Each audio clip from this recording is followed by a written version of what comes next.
মা, আমি সব গুছিয়ে রেখেছি, তোমরা একটু খেয়ে নিও। আমার দেরি হয়ে যাচ্ছে, আমি বেরোলাম। হ্যাঁ। কোথায় যাচ্ছ? কেন মা, অফিসে। ও, তুমি অফিসে যাবে আর আমি এই বুড়ো বয়সে কাজ করব? না মানে, তোমাকে তো বলেছিলাম। বলো। মা যা বলছে সেটাই হবে। কি করে হ্যাঁ মা, আমি তোমাকে টাকাটা পাঠিয়ে দিচ্ছি, ওষুধটা কিনে নিও কিন্তু অবশ্যই। সব টাকা তো বাপের বাড়িতেই দিয়ে দিচ্ছ, এই বাড়িতে তো কিছুই দাও না। আমি তো ওই বাড়ির একমাত্র মেয়ে, ওদের আমি ছাড়া আর কে আছে?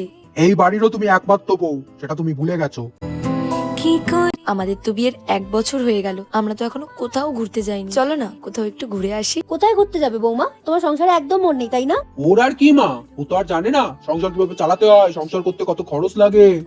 যখন আমরা রিলেশনে ছিলাম তখন তো বলেছিলে আমরা একসঙ্গে পাহাড়ে ঘুরতে যাব, সমুদ্র দেখব, তাহলে কি সব মিথ্যে ছিল? কি করে